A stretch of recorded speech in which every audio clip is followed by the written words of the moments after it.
नमस्कार,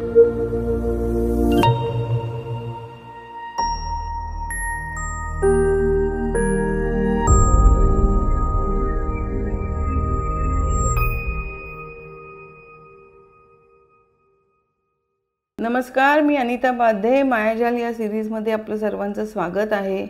Mughal-e आझमची special series सुरू आहे. गेल्या एपिसोडमध्ये मी सांगितलं होतं की प्यार किया तो डरना क्या हे गाणं जे आहे ते एक तर बनलं कसं, रेकॉर्ड कसं झालं आणि ते खरंच मग त्याचा जो पहिला पदन्यास सगळं आहे, गिरक्या आहेत त्या मधुबालावरती स्वतः म्हणजे चित्रित झालेल्या आहेत की त्या कोणी अन्य व्यक्तीवरती चित्रित केल्या गेल्या आहेत. तर हे जे दुसरं वाक्य आहे ना त्याच्यामध्ये सत्यता आहे. जसं मी म्हटलं की मधुबाला यांची तब्येत ठीक नव्हती, त्याच्यामुळे त्या गिरक्या घेणं त्यांना शक्य नव्हतं, तो पदन्यास करणं. तर लच्छू महाराज यांचा जो एक सत्यनारायण नावाचा असिस्टंट होता, तरुण मुलगा होता 20-25 वर्षाचा आणि किरकोळ शरीर यष्टी होती, दिसायला देखणं होता, नाजूकपणा होता चेहऱ्यामध्ये, गोरा पान वगैरे. तर मग त्याच्यावरती जर का आपण हे चित्रित करू शकलो गाणं तर बरं पडेल. पण आता चित्रित गाणं करायचं ठीक आहे, सत्यनारायण आपल्या गिरक्या घेईल, पण तो मधुबालाचा चेहरा कसा काय त्याच्यावरती लावण्यात येईल? कारण त्यावेळेला ते काही सगळं मांस आणि हे वगैरे सगळ्या ह्या गोष्टी आल्या नव्हत्या.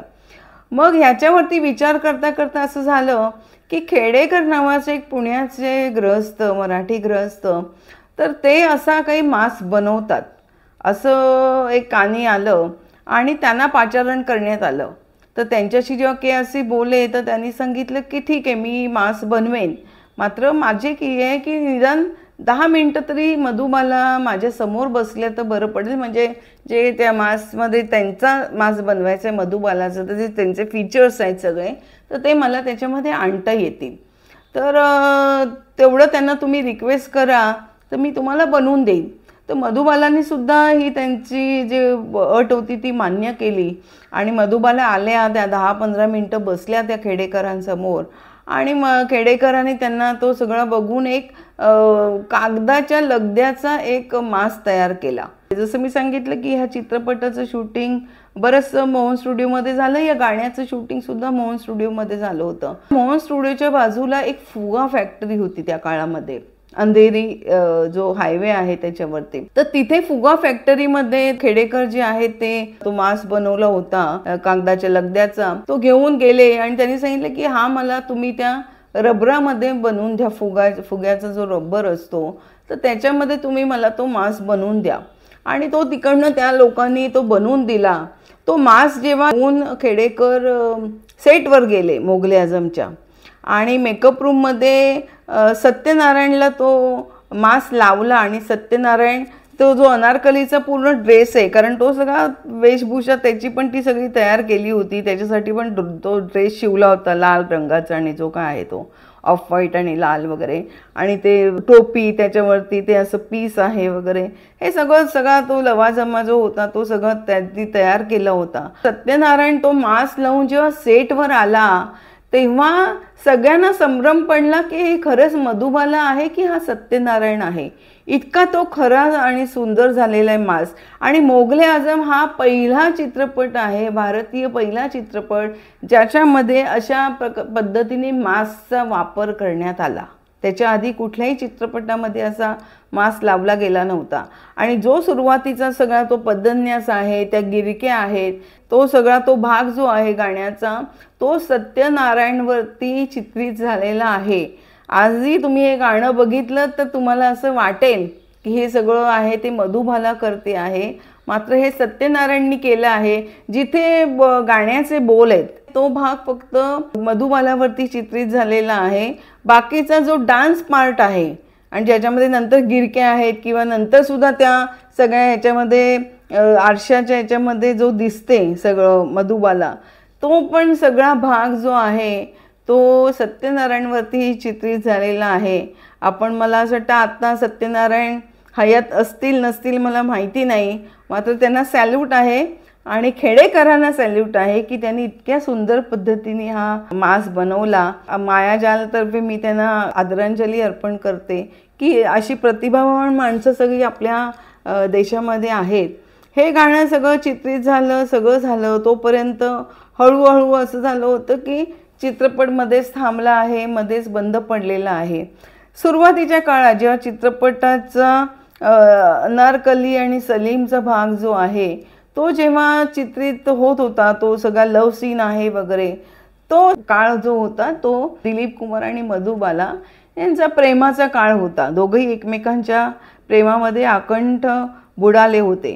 मात्र चित्रपट बनता बनता बनता साधारणतः 1956 ते 57 साल उजाडलं होतं आणि तोपर्यंत त्यांचे प्रेमसंबंध सुरू होते. मात्र त्याच काळामध्ये असं झालं की निर्माता दिग्दर्शक B.R. चोप्रा यांनी आपल्या नया दौर ह्या चित्रपटासाठी मधुबाला आणि दिलीप कुमार यांची निवड केली. जो रोल आता नंतर वैजंती मालानी केलेला आहे, त्या भूमिकेसाठी आधी मधुबालाला त्यांना नमूद करण्यात आलं होतं. आणि जे करारपत्र जे होतं त्या करारपत्र बनवताना B.R. चोप्रानी त्याच्यामध्ये लिहिलं होतं की या चित्रपटाचा काही भाग जो आहे तो बाहेरगावी चित्रित करण्यात आला, की गाव वगैरे दाखवायचं आहे, त्याच्यामुळे मुंबईच्या बाहेर जाऊनच काही भाग जो आहे तो चित्रित होणार आहे.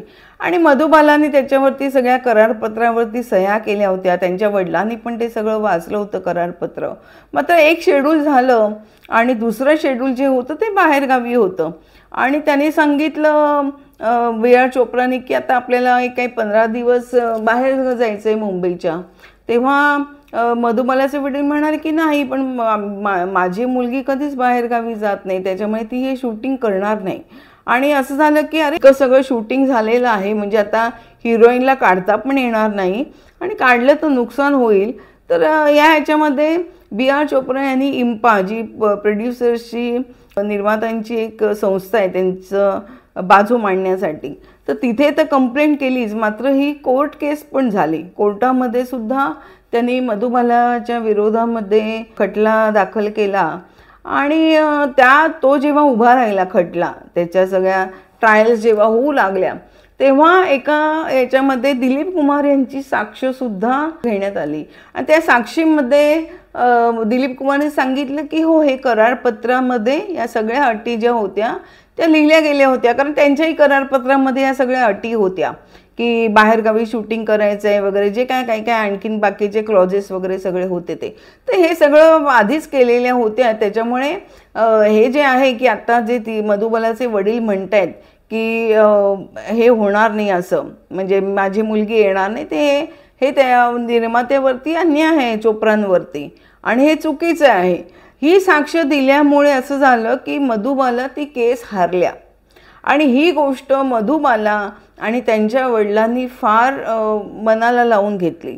आणि मधुबालांना असं वाटलं की भर कोर्टामध्ये जजच्या समोर, बाकीच्या लोकांच्या समोर माझ्या वडिलांचा दिलीप कुमारनी अपमान केलेला आहे B.R. चोप्रांची बाजू घेऊन. खरं तर B.R. चोप्रांची बाजू दिलीप कुमारने घेतली नव्हती. दिलीप कुमारने जे सत्य होतं ते सांगितलं होतं, त्याची ती साक्ष दिली होती. मात्र मधुबालानं असं त्यांनी समज करून घेतला, या माणसाचं माझ्यावरती प्रेम नाही आहे, माझ्यावरती प्रेम असं तर यांनी माझी बाजू घेतली असती. कोर्टामध्ये माझ्या वडिलांना त्यांना पण एक्सपोज केलेलं आहे की अटी होत्या करारामध्ये वगैरे आणि हे खोटं बोलतं असं जे सांगून आहे, तर माझ्या वडिलांचा सुद्धा अपमान केलेला आहे. म्हणून त्यांनी प्रेम संबंध तोडले दिलीप कुमार यांच्याशी. बघा, दोघंही प्रोफेशनल होते. त्यांनी असं नाही केलं मधुबालाने की आता याच्याशी माझे प्रेम संबंध तुटलेत तर मग मी मोगले आझममध्ये काम करणार नाही. किंवा दिलीप साहेबांनी सुद्धा असं काही केलं नाही. त्यांना पूर्ण कल्पना होती की नाही, आपण एक चित्रपट करतोय आणि तो पूर्ण करून द्यायचं आपलं कर्तव्य आहे, निर्मात्याला त्रास द्यायचा नाही. म्हणून दोघंही सेटवर येत होते. मात्र दोघांचे जे काही एकत्र सीन्स होते त्याच्याशिवाय कधी सेटवरती एकत्र बोललेले नाहीयेत. यातला मी तुम्हाला एक खरी घटना सांगते. जसं मी म्हटलं की सेटवरती आल्या तरी त्या दिलीप कुमारकडे बघत नसत, बोलत नसत अजिबात. दोघं असे समोरासमोर बसलेले असत, मात्र एकमेकांकडे बघत सुद्धा नसत. फक्त सीन पुरते एकत्र येत असत. सीन संपला की लगेच पुन्हा याचं तोंड इकडे त्याचं तोंड तिकडे असं व्हायचं.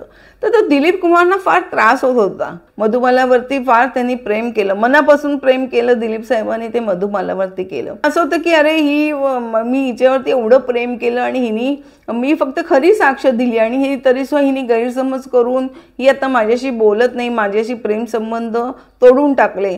तर त्यांनी ना त्यांच्या मनामध्ये हे संपूर्ण एक ना असा राग एक निर्माण झाला होता. मग तो दुःखाचं रूपांतर ना हळूहळू त्या रागामध्ये होत गेलं होतं की मधुबालाबद्दल त्यांच्या मनात चीड व्हायची की अरे असं मी काय केलं की हिने माझ्याशी प्रेम संबंध तोडले, माझ्याशी बोलत नाही ती. तर एक दिवशी के आसिफ यांच्याशी बोलत असताना लंचमध्ये दोघं जण एकत्र जेवत होते बाजूबाजूला.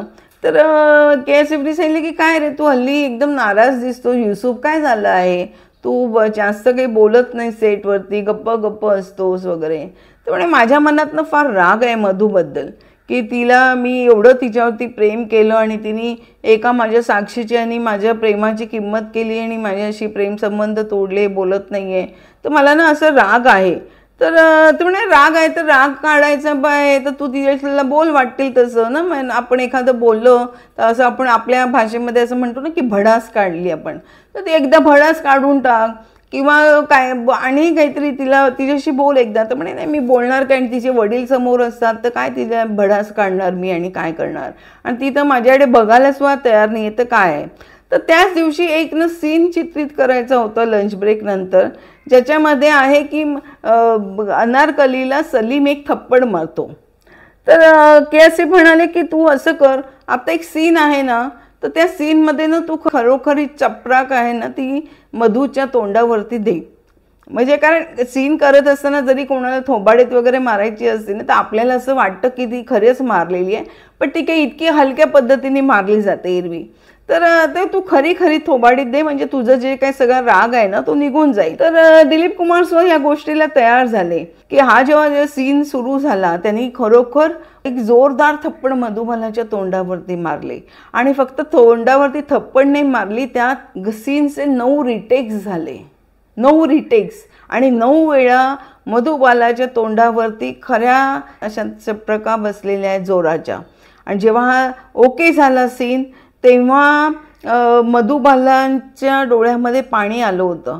तर तो सगळा अपमान आहे. त्यांनाही लक्षात आलं होतं की हा मुद्दामून यांनी आपल्याला खरोखर मारलेली आहे दिलीप कुमारने, आणि त्याचे रिटेक केलेले आहेत. कट झाल्यानंतर सीन ओके झाल्यानंतर त्या रडतच आपल्या मेकअप रूममध्ये गेल्या आणि त्याच्यानंतर त्या 2 तास बाहेर आल्या नव्हत्या.